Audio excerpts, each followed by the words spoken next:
शाम का समय था और फैसलाबाद की सड़कें सूरज की आखिरी किरणों से जगमगा रही थीं। कॉलेज का मैदान खाली हो चुका था। बास्केटबॉल टीम और चीयरलीडर्स अपनी प्रैक्टिस खत्म करके पास के कैफे की ओर चले गए थे, जहां वे हंसी मजाक और खाने का लुत्फ उठाने वाले थे। लेकिन शहबाज को अकेला छोड़ दिया गया था कि वह चीयरलीडिंग स्क्वाड के सामान को व्यवस्थित करे। उसके हाथों में भारी बैग थे और उसकी कमीज पसीने और धूल से भरी हुई थी। उसने एक बैग उठाया और उसे मैदान के कोने में रखते हुए सोचा, ये लोग अब भी मुझे वैसे ही समझते हैं जैसे मैं पहले था। क्या मेरी दौलत ने वाकई कुछ बदला? शहबाज की आंखों में एक अजीब सी उदासी थी। वह अपनी पुरानी जिंदगी को याद कर रहा था, जब आयशा उसकी गर्लफ्रेंड थी।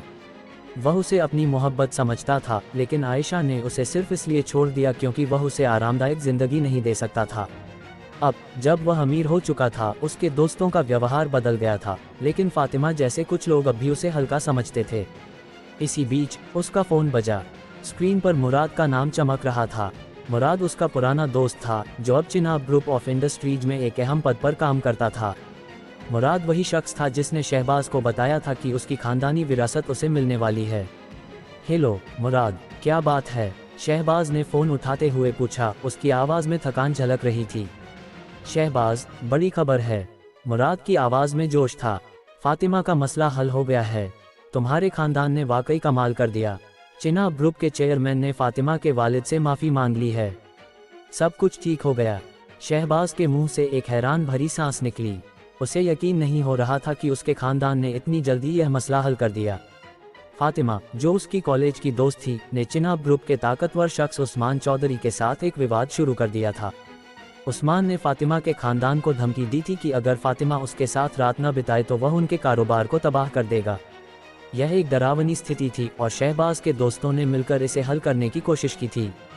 ये कैसे हुआ? शहबाज ने हैरानी से पूछा। उसका दिमाग तेजी से सोच रहा था।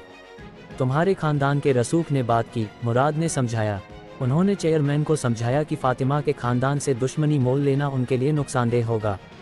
बस मसला खत्म, मुराद ने गर्व से कहा। शहबाज ने फ़ोन बंद किया और एक पल के लिए खामोश खड़ा रहा।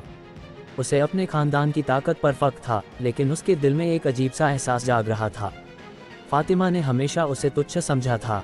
जब वह गरीब था तब फातिमा उसे हमेशा नज़रअंदाज करती थी। अब जब वह अमीर बन चुका था, फातिमा का रवैया नहीं बदला था। क्या फातिमा को अब पता चलेगा कि यह सब मेरे खानदान की वजह से हुआ? उसने सोचा। जीशान का फ़ोन और दावत। शहबाज अभी सामान व्यवस्थित करने में व्यस्त था कि उसका फ़ोन फिर बजा। इस बार स्क्रीन पर जीशान का नाम था। जीशान उसका हॉस्टल का साथी था, जो हमेशा जोशीला और उत्साहित रहता था। जीशान वही शख्स था जो फातिमा के मसले के बारे में सबको बताता रहता था। शहबाज, सुनो, फातिमा बहुत खुश है, जीशान ने चीखते हुए कहा। उसकी आवाज़ में अजीब सा जोश था। वह तुम्हें डिनर पर बुलाना चाहती है। कहती है कि तुम फिर से उसकी अच्छी किताबों में आ गए हो। शहबाज ने एक पल के लिए खामोशी अपनाई। उसे अच्छी तरह पता था कि फातिमा उससे नफरत करती है। उसने हंसते हुए कहा, जीशान, तुम जानते हो कि फातिमा मुझसे कितनी नफरत करती है। मैं क्यों जाऊं? ये सब दिखावा है। अरे यार, छोड़ो ये बातें। हमजा और हसनैन भी जा रहे हैं। बस आ जाओ, मज़ा आएगा। जीशान ने जिद की। उसकी आवाज़ में एक अजीब सी बेताबी थी। शहबाज ने एक पल सोचा। वह जानता था कि फातिमा उसे सिर्फ दिखावे के लिए बुला रही है। उसकी नफरत उसके चेहरे पर हमेशा साफ दिखती थी। लेकिन हमजा, जीशान और हसनैन उसके करीबी दोस्त थे और वह उनके लिए इनकार नहीं करना चाहता था। ठीक है, कहाँ मिलना है? उसने आखिरकार पूछा। सेरेना होटल, फैसलाबाद, शाम 8 बजे। जीशान ने खुशी से कहा और फ़ोन बंद कर दिया। शहबाज ने एक गहरी सांस ली। उसे पता था कि यह दिन उसके लिए आसान नहीं होगा। फातिमा की ठंडी निगाहें और उसका घमंड उसे पहले ही परेशान कर रहा था, लेकिन वह अपने दोस्तों के लिए तैयार हो गया। उसने सोचा, शायद यह मौका है कि मैं फातिमा को समझाऊं कि मैं अब वह पुराना शहबाज नहीं हूं। सेरेना होटल, फैसलाबाद में दिन। शहबाज ने अपने कपड़े बदले और सेरेना होटल, फैसलाबाद के लिए निकल पड़ा। फैसलाबाद की सड़कों पर हल्की सी ठंडक छा रही थी और शहर की रोशनी उसे एक अजीब सी ताकत दे रही थी। सेरेना होटल, फैसलाबाद शहर का एक मशहूर स्थान था, जहां शहर के अमीर और प्रभावशाली लोग अक्सर इकट्ठा होते थे। शहबाज ने अपनी नई दौलत की बदौलत अब ऐसे स्थानों पर आना शुरू कर दिया था, लेकिन उसे अभी भी अजीब सा लगता था। जब वह होटल के रेस्तरां में दाखिल हुआ तो उसने देखा कि हमजा, जीशान, हसनैन और फातिमा पहले से मौजूद थे। फातिमा एक महंगी साड़ी में सजी थी, उसके बाल खूबसूरती से सजाए गए थे और उसका चेहरा गर्व से चमक रहा था। हमजा और हसनैन एक कोने में बैठे हंसी मजाक कर रहे थे, जबकि जीशान शहबाज को देखते ही खड़ा हो गया। शहबाज, आ गया मेरा हीरो, जीशान ने जोर से कहा और उसने शहबाज को गले लगाया। हमजा और हसनैन ने भी उसका गर्मजोशी से स्वागत किया, लेकिन फातिमा ने बस ठंडी निगाहों से उसे देखा। उसकी नज़रों में वही पुरानी नफरत थी जो शहबाज ने पहले भी देखी थी। बैठ जाओ शहबाज, हमजा ने कहा और उसने एक कुर्सी खींचकर शहबाज को दी। शहबाज ने खामोशी से कुर्सी पर बैठते हुए फातिमा की ओर देखा, लेकिन उसने नज़रें फेर लीं। रेस्तरां की रोशनी मध्यम थी और मेज पर खाने की खुशबू फैली हुई थी। वेटर ने सबके लिए पे और स्टार्टर्स परोसे और सभी ने खाना शुरू किया। फातिमा ने अचानक अपनी बात शुरू की, उसकी आवाज़ में एक अजीब सा गर्व था। तुम सबको पता है कि चिनाब ग्रुप के चेयरमैन ने मेरे वालिद से माफ़ी मांग ली है। हमारे खानदान की ताकत ऐसी ही है, कोई हमारा मुकाबला नहीं कर सकता। उसके दोस्तों ने तालियां बजाकर उसकी तारीफ की। जीशान ने कहा, फातिमा, तुम्हारा खानदान वाकई ज़बरदस्त है, इतनी बड़ी कंपनी को माफ़ी मांगने पर मजबूर कर दिया। हमजा ने भी हंसते हुए कहा, ये तो कमाल हो गया।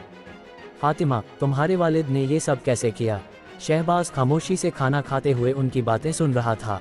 उसे याद था कि फातिमा के वालिद ने पहले कहा था कि वे इस मसले को हल नहीं कर सकते, तो फिर यह अचानक बदलाव कैसे आया? उसका दिमाग तेज़ी से सोच रहा था। उसने अपनी उत्सुकता को दबाया और खाने पर ध्यान दिया। फातिमा ने अपनी बात जारी रखी, मैं सोच रही हूँ कि वालिद से पूछूं कि आखिर उन्होंने ये कैसे किया। उसने अपना फ़ोन निकाला और अपने वालिद को कॉल की। अब्बू, आपने चिनाब ग्रुप के चेयरमैन से माफ़ी कैसे मंगवाई? आप तो कह रहे थे कि आप कुछ नहीं कर सकते। फातिमा ने पूछा, उसकी आवाज़ में उत्सुकता थी। दूसरी ओर से उसके वालिद की आवाज़ आई, बेटी, ये सब शहबाज अकबर के ख़ानदान की बदौलत हुआ।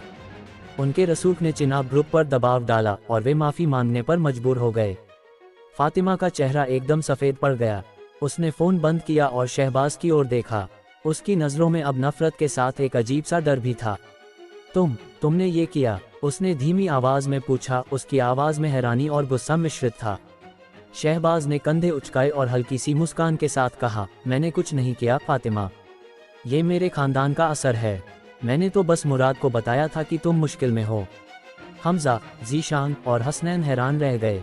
शहबाज, तूने कभी नहीं बताया कि तेरा खानदान इतना ताकतवर है। हसनैन ने हैरानी से कहा, मैं खुद भी अभी सीख रहा हूँ कि मेरा खानदान कितना असर रखता है, शहबाज ने मुस्कराते हुए कहा। उसकी आवाज़ में एक अजीब सी सादगी थी जो फातिमा को और ज़्यादा परेशान कर रही थी। फातिमा ने अपना सिर झुका लिया। उसे एहसास हो रहा था कि उसने शहबाज को हमेशा गलत समझा था। उसका अहम उसे माफ़ी मांगने से रोक रहा था, लेकिन उसके चेहरे पर शर्मिंदगी साफ झलक रही थी। मैं नहीं जानती थी, उसने हकलाते हुए कहा। कोई बात नहीं फातिमा, मैंने तुमसे कभी कुछ मांगा नहीं, शहबाज ने हल्की सी मुस्कान के साथ कहा। उसकी बातों में एक अजीब सी ईमानदारी थी जो फातिमा को और ज़्यादा शर्मिंदा कर रही थी। सस्पेंस भरा मूड डिनर खत्म होने के बाद शहबाज अपने दोस्तों से अलग होकर हॉस्टल की ओर रवाना हुआ। फैसलाबाद की रातें हमेशा से उसे सुकून देती थीं, लेकिन आज उसके दिल में एक अजीब सी बेचैनी थी। फातिमा की ठंडी निगाहें, उसकी शर्मिंदगी और उसके खानदान की ताकत के बारे में सवाल उसके दिमाग में घूम रहे थे। वह भी अपनी गाड़ी की ओर जा रहा था कि उसका फ़ोन अचानक बजा। स्क्रीन पर एक अनजान नंबर चमक रहा था। शहबाज ने फ़ोन उठाया और दूसरी ओर से एक गहरी, धीमी आवाज़ आई। शहबाज अकबर, हाँ, कौन बोल रहा है? शहबाज ने उलझन से पूछा। उसका दिल तेज़ी से धड़कने लगा। तुम्हारे खानदान ने बहुत बड़ी गलती की है। चिनाब ग्रुप से माफ़ी मांगना हमारे लिए सिर्फ एक धोखा था। तुमने सोचा कि तुम्हारे पैसे और ताकत से सब कुछ हल हो जाएगा। आवाज़ में एक अजीब सी धमकी थी। शहबाज के हाथ ठंडे पड़ गए। तुम कौन हो और तुम क्या चाहते हो? उसने गुस्से से पूछा। तुम जल्द ही जान जाओगे, बस ये याद रखो कि उस्मान चौधरी कोई साधारण आदमी नहीं है। उसने तुम्हारे खानदान के खिलाफ एक योजना बनाई है। फातिमा का मसला हल होना सिर्फ एक शुरुआत थी, असली खेल अब शुरू होगा। आवाज़ ने एक ठंडी हंसी के साथ कहा और फ़ोन बंद हो गया। शहबाज ने फ़ोन को घूरते हुए सोचा, ये क्या था? उस्मान चौधरी क्या करने वाला है और मेरा खानदान इसमें कैसे शामिल है? उसका दिल ज़ोर ज़ोर से धड़क रहा था। उसने तुरंत मुराद को फ़ोन करने की कोशिश की, लेकिन मुराद का फ़ोन बंद जा रहा था। शहबाज ने अपनी गाड़ी शुरू की और हॉस्टल की ओर भागा। उसके दिमाग में सवालों का तूफान उठ रहा था। क्या उसकी दौलत उसे और उसके खानदान को खतरे में डाल रही थी? क्या उस्मान चौधरी वाकई इतना ताकतवर था कि वह उसके खानदान को नुकसान पहुंचा सकता था? और सबसे बड़ा सवाल, क्या फातिमा का मसला वाकई हल हो गया था या ये किसी बड़ी साजिश का हिस्सा था?